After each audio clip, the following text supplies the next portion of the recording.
Hello, everybody, and welcome back to Astrology Victoria. Today, with your host Tatiana, also broadcasting for ANN Archetypal News Network. And today, I will be talking about the astrology for this upcoming week, October 24th, Monday, all the way through October 30th, Sunday.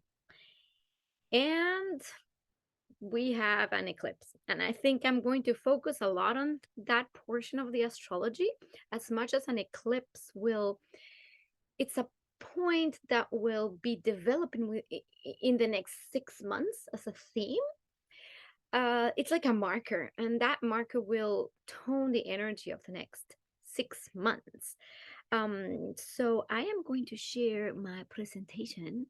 Okay, but let me see, is this happening? Okay, my little person here. Okay, but got it. Let me put myself where I'll be changing my little window. Oh, whoops. Okay, so why is this moving so fast? Okay, got it. Sorry about that. Okay, so this week we're gonna have a few little things happening. So obviously the first major thing this week is the new moon partial solar eclipse in Scorpio. Then we will have Jupiter retrograding entering Pisces again. And we will have Mercury ingressing into Scorpio and Mars stationing retrograde in Gemini. So there is a lot going on this week.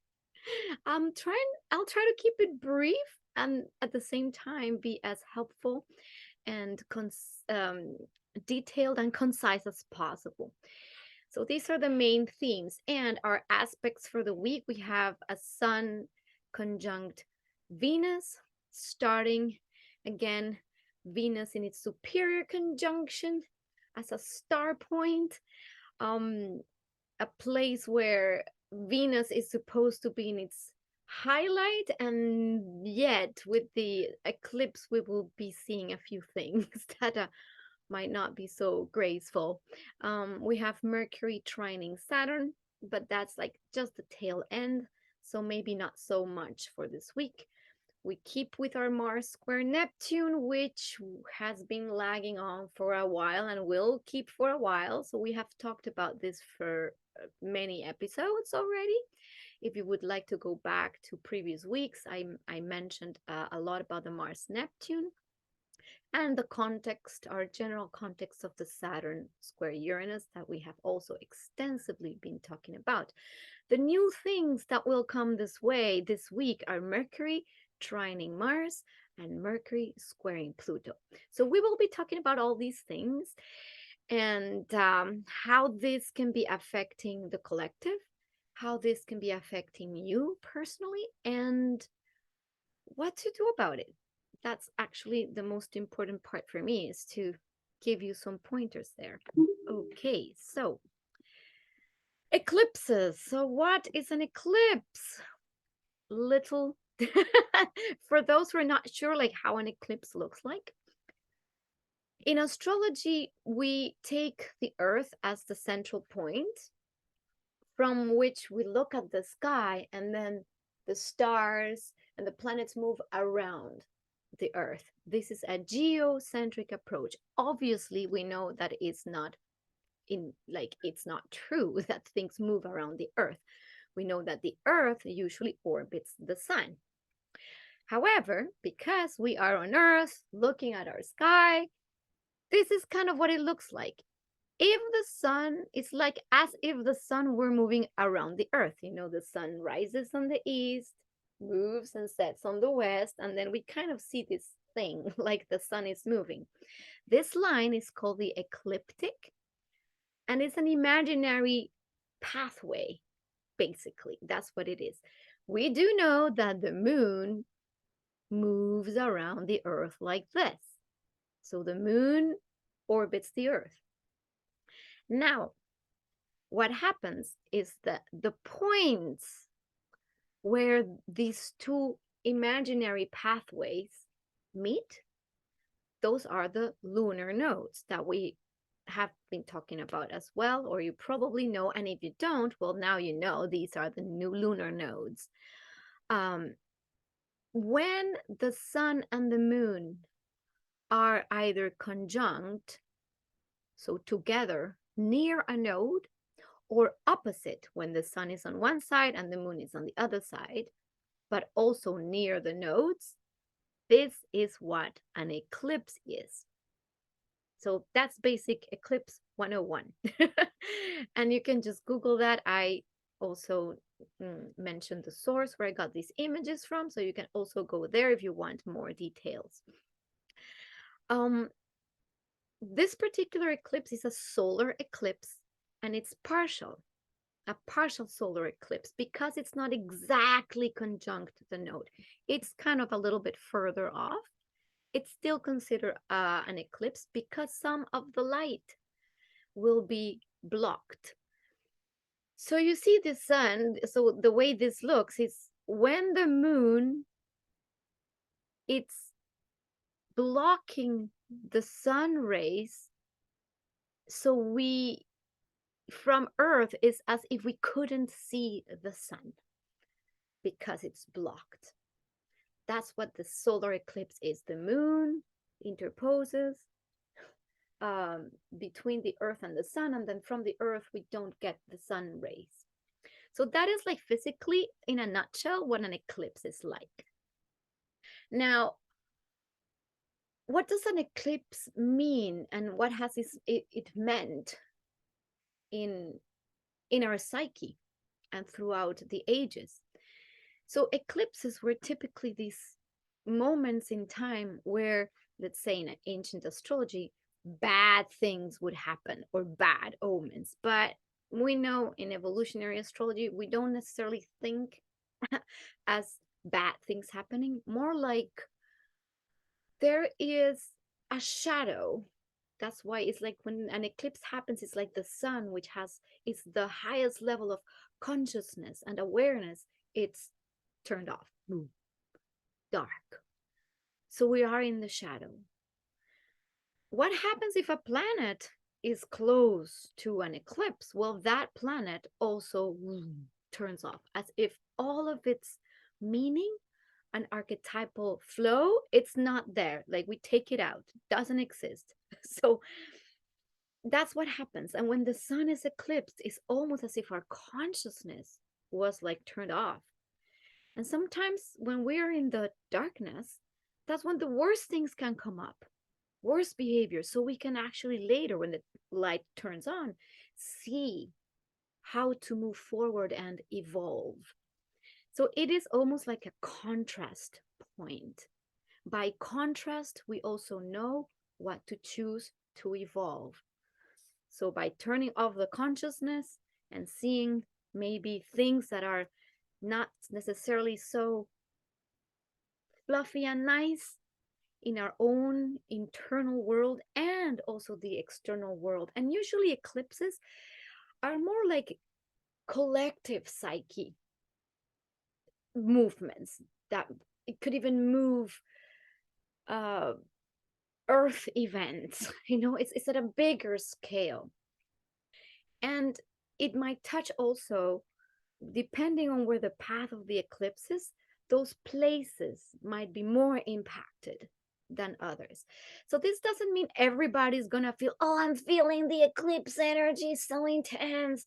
Not necessarily. It depends also in your chart where this eclipse is falling. So because this particular eclipse is falling in Scorpio, you might want to locate your Scorpio house. And if you have any planets near the second degree of Scorpio, you might want to locate those planets and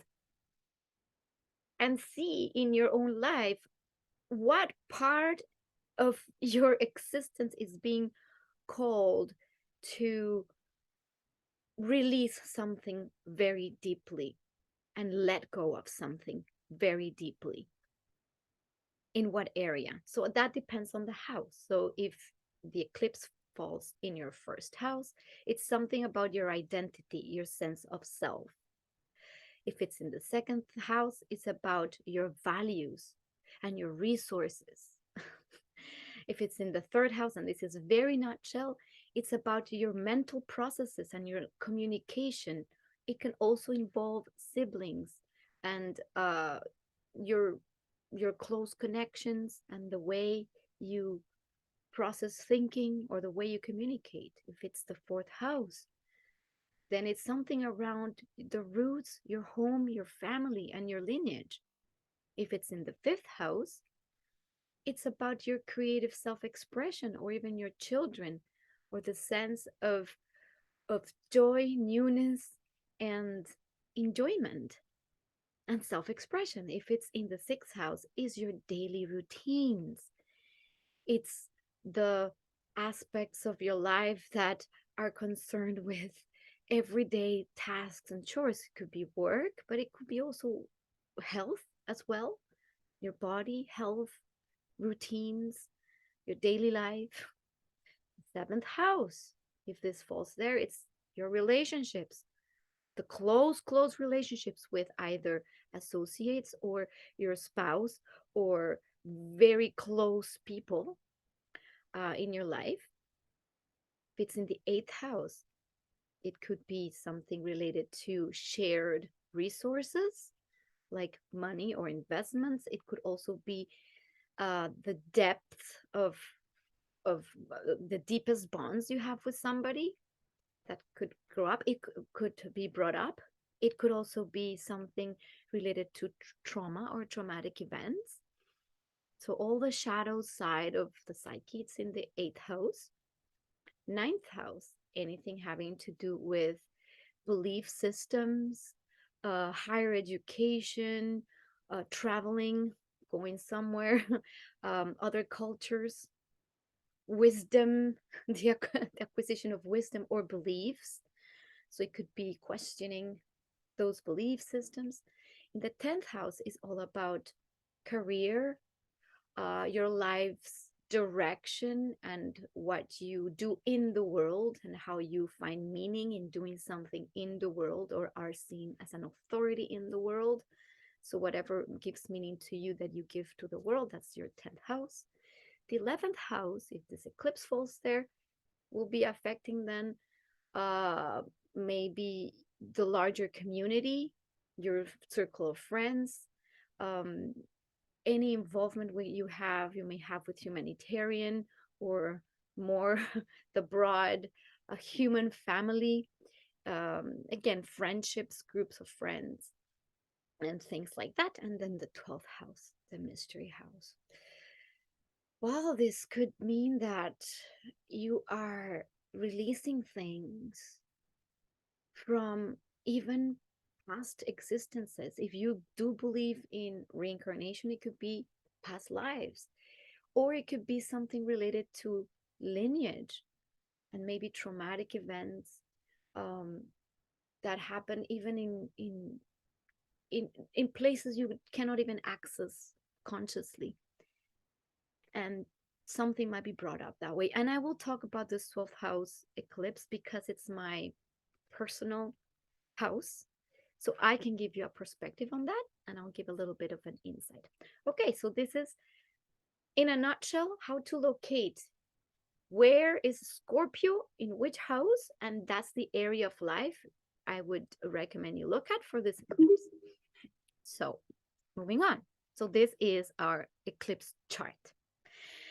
And during this eclipse, as you can see, we have the sun and the moon conjoining at 2 degrees of Scorpio. And guess who is in the mix? Mrs. Venus or Mr. Adonis, however you want to call it. Venus, the planet of value, of grace, of pleasure, of all the good things that we love and we relish in and we enjoy. So Venus is going to be eclipsed. Let's turn Venus off. Sometimes the loss of what we value and love is what will make us wake up to realize what really is of value. to us. And this is what this eclipse might be bringing. It is a south node eclipse, which means the node that is closest to is the south node. Yes, you see the node is kind of far. It's at 13 degrees. However, up to 16 degrees, we could consider an eclipse. So this is why it's partial, because it's not completely blocked. However, it's still informing that a lot of the Scorpio themes around attachment and power are going to be brought up in its, let's say, more nasty form, so that we can truly see or bring to our awareness what is truly valuable. So why is Venus so important in this eclipse? Because it is going to be linked to the whole next 6 months. And we will be brought up to think about all the Venus themes, which are relationships. Everything in life is relationship. The nature of give and take. What we truly value as well. Venus, so it could be money. And because this eclipse is in the money axis, Taurus and Scorpio, and we will be having these eclipses in this axis. That means that is the placement of the collective consciousness, where this eclipse is saying, people, wake up. What is important to you truly? And if it needs to be stripped away, something, then so be it. It will be stripped away only so that we can see what is truly valuable. So if there's anything toxic, and this is all the Scorpio themes, where we see the shadow, the nastiness, the toxicity, the pain, the everything Scorpio themes, which is going deep in the darkest cave to see the not pretty aspects, not the fluff. And if we can see the toxicity in our lives and experience it in our collective, then we can make new choices and say, do we really need this? Do I want to move forward carrying this? Or can I make changes and have new ways of relating, either to people, to money, to resources, and to what I value? Am I still, I don't know, doing something, a job that I wake up every morning hating? Am I still attached and my precious to things that are no longer useful for my evolution? And the more you attach, and that's the scorpionic power, I need this. This is the ego saying, I need this to survive. Or can you go like the leaves in the fall, falling, saying, okay, it's time, let it go? Usually with scorpionic processes, the reason why we suffer is because we don't want to let go. And sometimes it's time. It's time and time to release things, especially toxic things. The South Node is all the things that they're no longer supporting evolution. And if they need to be really brought to our awareness, they will, in whatever form they come. And that's why we say, praise yourselves. Is this a bad thing? Absolutely not. I don't believe in things being inherently good or bad. It's more about having an experience that like life is this journey of experience, and when we can go head on into this let's say more hard experiences, we can actually be more strong. And this is part of the Scorpio archetype. What doesn't kill you definitely makes you stronger. This is definitely it. So what else is involved in this chart? So we have Mercury squaring Pluto, and the actual yeah, I mean, this is square is kind of a little bit far, so I'm gonna just talk more about the Mercury square Pluto aspect. This is where we can get I'm gonna read, from one of my favorite books, The Archetypal Universe by Ren Butler. This is what could happen in this powerful, while the eclipse is happening, we might have this going on: mental struggles and obsessions, fear of one's dark or shadow thoughts, harmful and destructive communication, aggressive dogmas and beliefs, crude speech. So this is where people can get really nasty about what we're saying. Just and there's another thing that's going to be very prominent within uh these times is it's I don't know what I was going to say.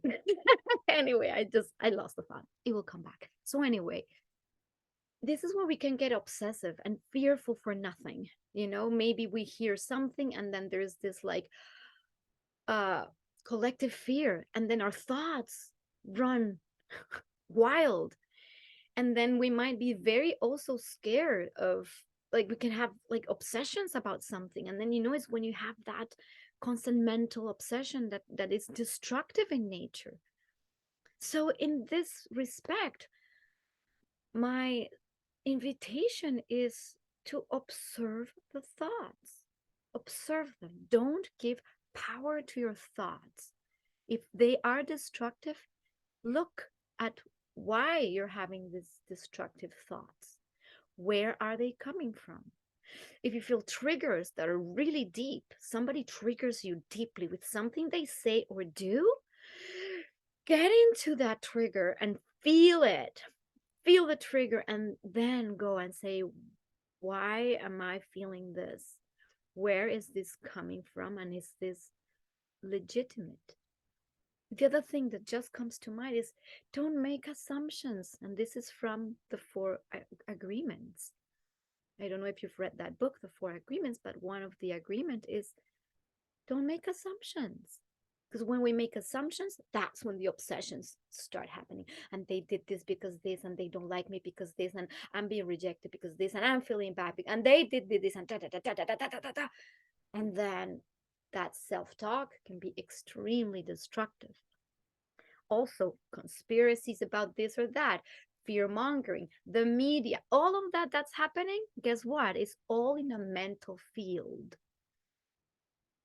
So if you don't run away with your thoughts and can reel them back in like this, doo, doo, doo, and look again, stay very grounded, what's really happening in front of you, and how can you shift your own thinking. This is the work, not letting your thoughts get all of your emotions and then get crazy. And if you have difficulty doing this by yourself, then it's always good to ask a friend or do a therapy session or something of that sort where you can be held. If you need to do a catharsis process, I'm going crazy, then have a safe space to do it. So these are the active things that we can do and not let these energies just stay in nasty resentments. The other invitation is to have the difficult conversations. Anytime we have Pluto and Mercury, that's where, because we're like dealing with the mental field of nastiness, well, this is a good time to have the difficult conversations, expose the truth, and that elevates you to release, which is the Scorpio field. um well, these are like the main things I wanted to talk about within this context. Is, again, this is going to bring up a lot of those issues of value relationships, and what you can do with that is up to you. And I can tell you a little bit of what I personally did. This is where I bring my 12th house in. The eclipse is falling in my 12th house, and pre-eclipse I did this beautiful Ho'oponopono ceremony with people that I am in relationship with, that are close to me. um, that I live with literally, and this is a vulnerable space because a lot of it is not necessarily in my conscious awareness. And part of this whole Ho'oponopono ceremony was about acknowledging and bringing into the consciousness that whatever hurt, harm, grief, or pain my soul could have caused in another person's or being's existence in any lifetime, or even in their ancestors, or even my ancestors could have hurt their ancestors. What happens is is that these karmic entanglements crystallize resentment, hate, and they get passed on generation to generation through cell memory, through DNA. And sometimes we plop here and we have these memories, but we just don't know why. So we feel sometimes we meet people and I don't know, that particular person always like stresses me out, or and you don't know why. Sometimes it's just inexplicable or inexplicable fears. That's a very 12th house thing. It's like you don't really know where it comes from. Phobias, for instance. So this is where conscious things like let's do a ritual of Ho'oponopono where I am going to ask you for forgiveness, even though I'm not so certain what could I have possibly done. But yes, my soul could have done horrible things. No one is off the hook here. And it takes courage to do these things, right? So this is something I did pre-eclipse last night. Why? Because once the eclipse happens, that's when we might have less access to be fully aware and conscious. So this is why if we're going to do rituals, do it pre-eclipse, do it today or tomorrow, and yeah, look into that. What could you consciously be releasing?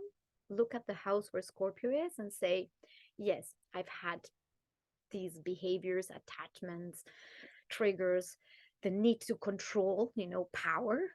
This is why Pluto is somehow involved here too. Even though it's not directly involved with the eclipse, it is still, because Pluto is the modern ruler of Scorpio, it is kind of involved, because there is a direct correlation between the structures of power and what we are not willing to give up at all cost, and that will be forced to be given up. So let's just not wait for the force and do it willingly. So this is what I'm sharing about. Yeah, so Scorpio, we talked about this last week, and if you would like a really comprehensive understanding of the Scorpio energies, please go to my videos about all the signs, and there is one video all about Scorpio. The basics of the Scorpio that we've been talking about that is misunderstood is it's a sign of death and rebirth. Things need to be seen in their ugliest form so that they can develop in its most high expression. It's a sign of extremes. And yes, you can go in extreme pain only to gain extreme consciousness and awareness. Anything we look as, let's say, painful, ugly, or scary is under Scorpio. And people that are very much in this, maybe like Scorpio people that have or lots of planets in Scorpio, can relate maybe to how deep pain can also be the catalyst for immense evolution and regeneration. So fearing pain and fearing the dark only perpetuates it, which is a paradox. Leaning into it and really feeling it makes it disappear. Ah, that's kind of how it works. Um, so again, if you would like to share about your scorpionic experiences, please do leave a comment below and share your experiences with this scorpionic energy. Yes, pain, yes, trauma. It's all under that scope. But if we don't talk about it and we sweep it under the rug, guess what? It just piles up. And at some point, it explodes and it's even worse. So it's better to be sweeping it, away, reacting. Okay, this is painful. What am I feeling? I'm feeling grief today. I'm sad. I'm okay. Get spaces where you can be held so these things can be transmuted. Scorpio. Now, Venus in Scorpio. I talked about this last week briefly. How can we also find beauty in these difficult experiences? And because Venus is going to be like turned off during the eclipse, maybe there is no grace for a little bit. There will be no grace, nothing to find beauty in the horrors of whatever is around us, if any, right? And sometimes it's in the collective consciousness. And I'm going to just mention one little thing. I am of the thought that we can choose our reality completely by how we think and how we vibrate. If we vibrate love, our reality gives us back love. If we vibrate fear, our reality gives us what we fear the most. What is happening in the world right now, and I don't watch many news just so that I don't get crazy with it, but there's all this talk about nuclear war, and there's a lot of fear mongering in the media, and again, people in desperation. So there is a field of desperation. And when we are really needing to be faced with, well, if somebody pushes that button, like back in the 70s and 80s, and we end up in this massive destruction, like this is a time to really think about, like, whoa, whoa, whoa, whoa, what is going on? Do we need that as a humanity? Do we need to just be wiped out and go through horrible processes so that we get it? Or can we actually find grace in and just wake up and see, wait, there's other ways of doing life. We've been at this for millennia. And I think this is part of this energy wants to highlight, why are we still at this? And it starts with oneself, with the war with oneself. Have you forgiven yourself? How, when you look at yourself in the mirror, do you say, hey, you're not that bad, you're awesome, I forgive you for things you have done to yourself? Do you like feel guilty of things? Do you like, I don't know, do you think these thoughts of self-loathing? Do you not love yourself? Like, think of all these things and see if any of this resonates. Do you look at yourself in the mirror and say, you know what? I love you. And we're doing the best we can, and we're going to share this love with others. So if you're still, these are the questions of the Scorpio energy. And can we find beauty in pain, or beauty and grace in these processes? That is part of that, the Scorpio nature. And Venus in Scorpio can be beautiful for artistic expression of the dark. So this is why I put this image there. It's like this beautiful woman, and mysterious and dark, and this red rose. So there's something beautiful in this thorny dark. And it's like, and I know we talk about Halloween as like a a celebration, but when you think about like the Day of the Dead, and the what it means to honor ancestors and honor death, and how the Halloween environment in the northern hemisphere, where everything is dying, you know, the harvest is done, plants are dying, leaves are dropping. So it's this like gloomy, gloomy thing. And can we find beauty in that gloom? Right? This is part of that energy. How can we find grace within the gloom and even love it? Venus in Scorpio here. All right, so that was a lot of eclipse. um, so the next little things that will be happening here is that we will also have the Mars trining Mercury, which is also very good for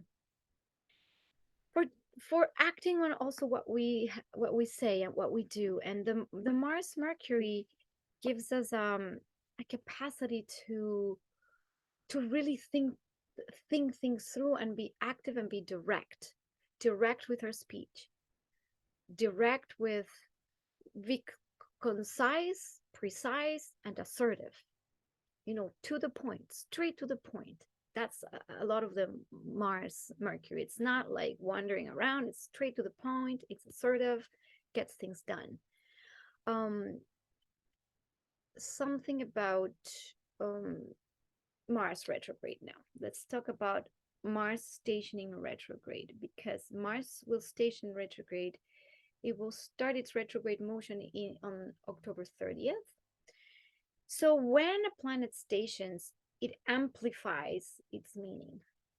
And Mars is the heated planet of action, of passion, but also anger and war. And so when Mars heats up more and more and more, it can get a little bit out of control.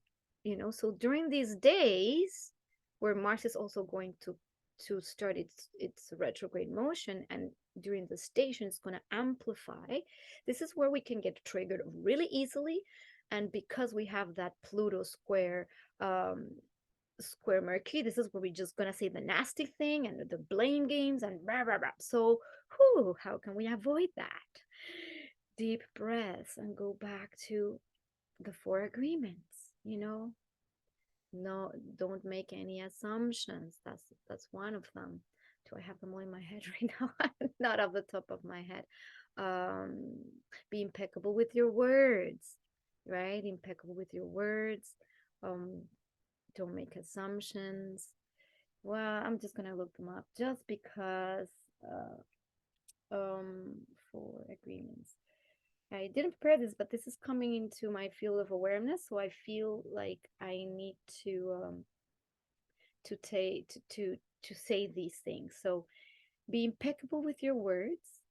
Don't take anything personally. Don't make assumptions, and always do your best. Okay, those are the four agreements. I had to look them up, um, even though I know them. This just came into my field of awareness, because if we stick to these principles, when things go haywire, we can say, hey, wait a minute, why am I taking this personally? Maybe it's not directed towards me. Or, okay, if I said I would do this, then I do it. I'm not like lying, manipulating, which is a lot of that Venus Pluto energy of the, well, how can I get what I want by being so charming, right? No, be impeccable. What is what is, and have integrity. That is very important. Um, then, of course, making no assumptions. Sometimes we think we know what another person is really thinking, and instead of asking the questions directly, look, I want to understand where you're coming from. Could you please say where you're coming from without creating judgment? Because that's what creates the whole messiness of our world, is precisely always getting into our heads before even actually seeing what is real. So during these times, I would encourage people to adopt these four agreements like really, really deeply, instead of, believing everything that's in the media. And because there could be so much controversy, as Mars will be retrograding in Gemini until January, there could be again so much like fake news, controversy, issues of this, who did why did this one this, like blah, blah. And all of this is, for me at least, it's a waste of energy. Instead of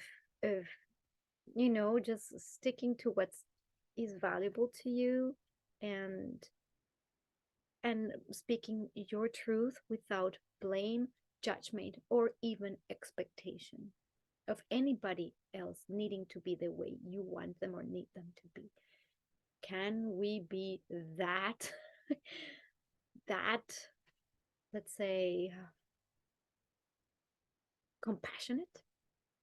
Can we? Or are we still going to be in the midst of this craziness? I don't know. Let's try it out. None of us is exempt from shadow, from pain, from karma. So, what are we going to do about it? Right? Lean into it would be my suggestion. And yeah, and be honest and truthful in times where it's easier to lie, to hide, and to manipulate. Let's say the righteous thing to do is to just be vulnerable and open and go, look, I also have shadow and I also feel like this. And there's days where I feel really shitty. And then there's days where I feel anger. And remember, it's all about you. It's never about the other. It's always you. And you mirrors reality. That's it. Okay, so that's for our main transits. Anything else that we could see um going on? Well, we do have this beginning. Well, I think this is kind of about it.